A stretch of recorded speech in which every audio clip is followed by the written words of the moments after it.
want to go right now to tech expert Shama Hyder. Good to see you, Shama. Nicole made the point that maybe there wasn't enough technology in here. There wasn't enough innovation. Not enough anyway to sell a lot of customers that, by the way, are out buying a whole ton of other things right now if you look at the recent retail sales numbers. So why do you think that is?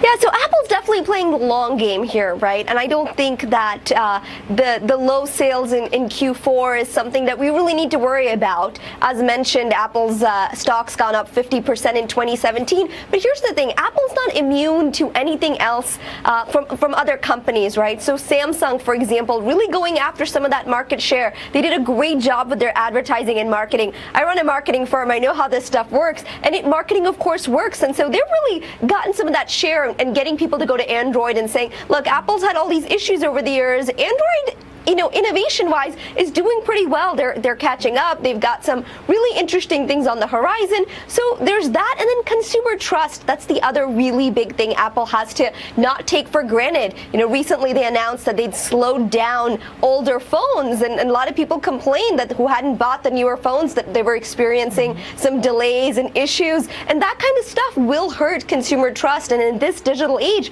that's just not going to work for Apple. Yeah, you're going to be really careful with that. But they have this ecosystem of apps around them that really is unrivaled, right? If you look at the Apple ecosystem versus, say, Samsung's ecosystem, wouldn't you think Apple's a little bit better on that front, or has a leg up? Oh, for sure. They do. I mean, they do a great job with the App Store, but think about like battery life, right? Android phones, some of them have long boasted that their battery life is so much better. I think about this every day. I walk around with multiple chargers. Believe me, the battery is a problem. And I have the X, so yeah. Is it better on the X?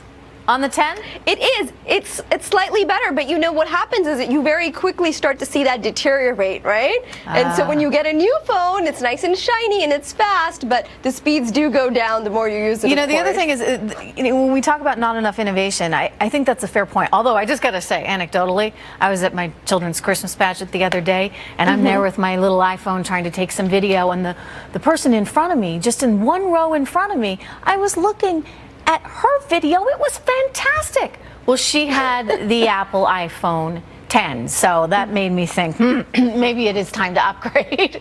The camera's supposed to be better, but I don't know. I think people want more than just a camera, and part of the problem, your thoughts on this, is when they come out so quickly, back to back, it's like every time you turn around, there's a new iPhone.